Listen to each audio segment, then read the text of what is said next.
So I've always been fascinated with these little retro handhelds. I see them on YouTube a lot, and just they've got so many different types and models and emulation software, things like that. This one is an NES emulator, and all the games are built in. They call it a Coolbaby RS-1. Was on the listing. I got this from AliExpress.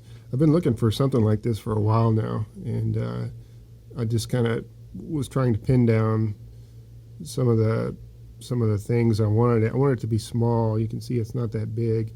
A lot of them are pretty big, usually kind of PSP shaped and bigger than a PSP.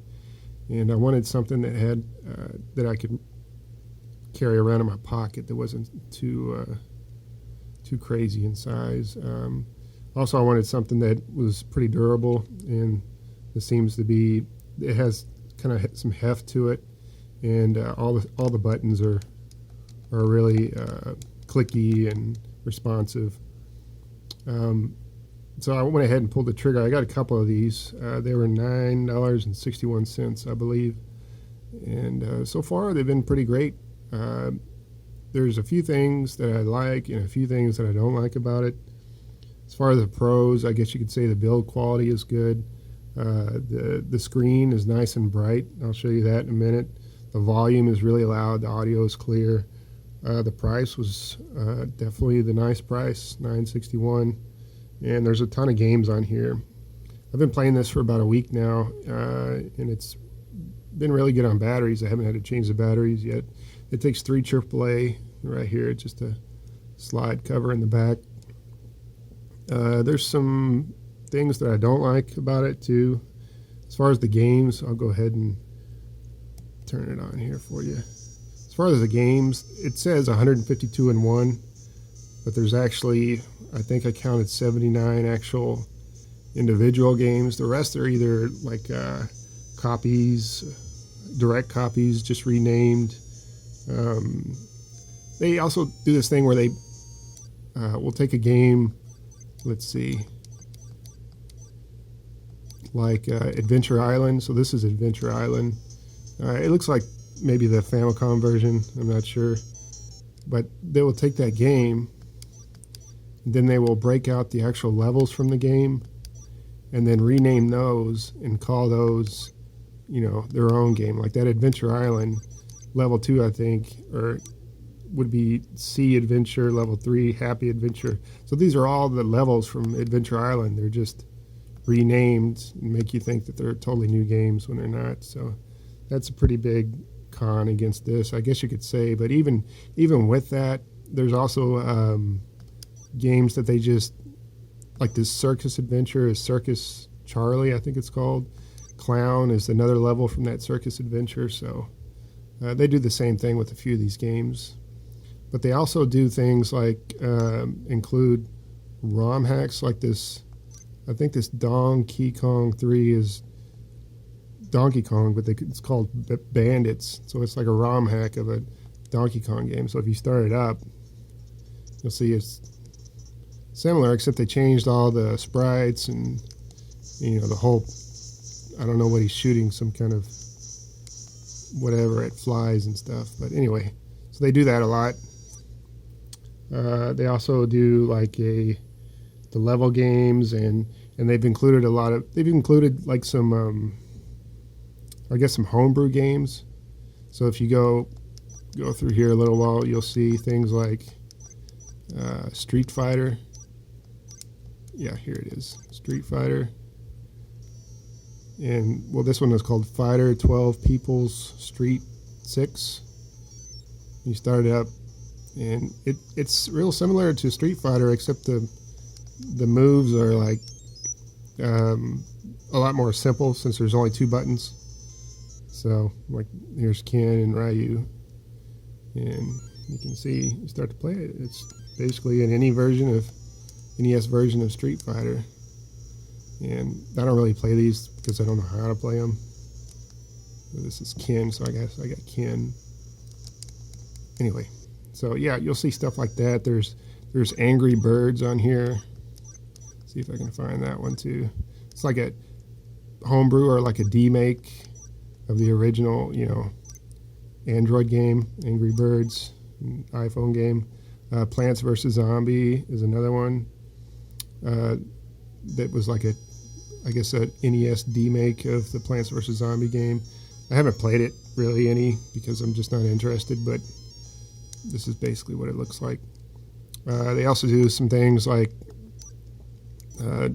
take one game like Blood Fight and they call it like Hot Blood, but they'll put it in the very back, so I guess to kind of throw you off. Let's see here. Yeah, Hot Blood. So that's basically the same game, which is like a brawler, but just renamed. So be aware of that, that you're not going to get 152 games from this. Something else, a few other things is like this D-pad is individual buttons instead of like a joined plastic controller. So when you're trying to go diagonal, make sure that you press both buttons, and it can kind of throw you off a little bit. I wish this was just like a real D-pad that was all connected plastic here.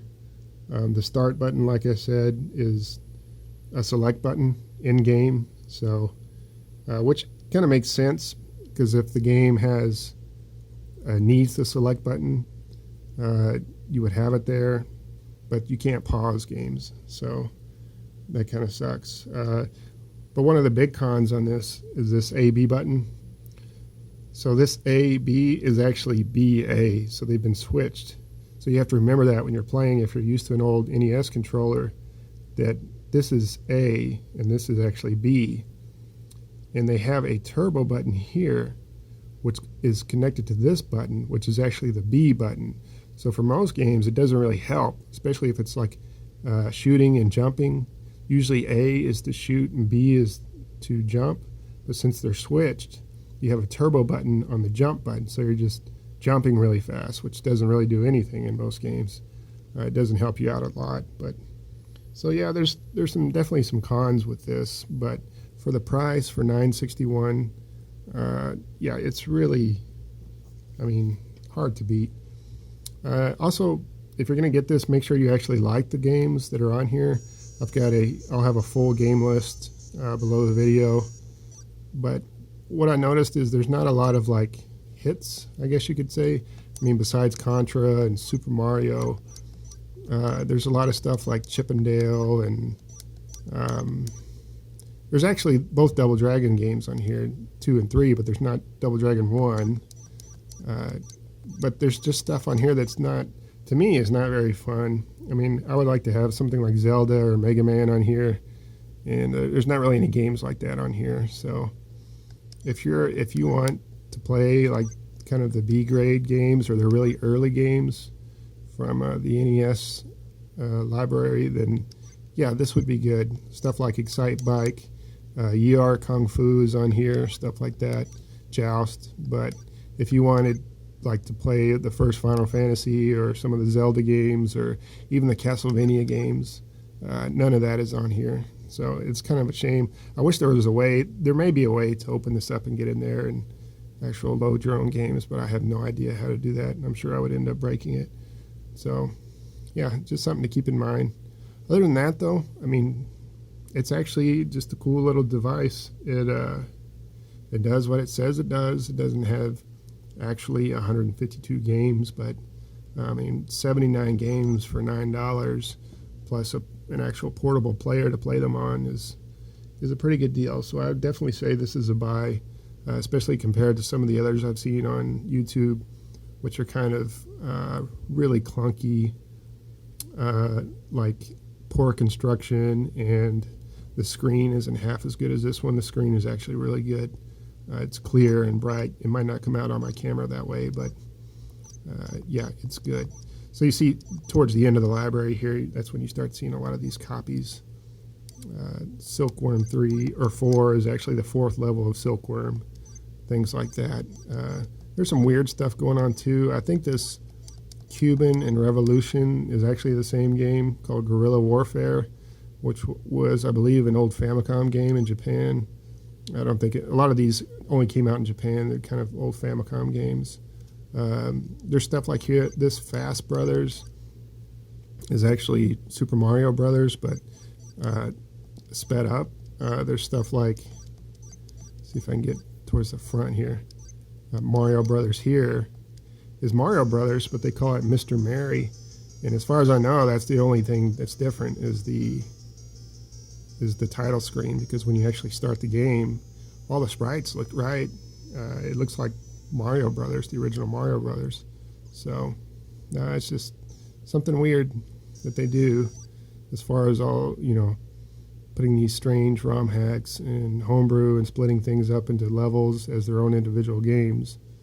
But you'll find quite a few games on here that are worth playing. So yeah, I would definitely recommend this for just under $10. It's not a bad deal at all. And so far, I haven't broken it.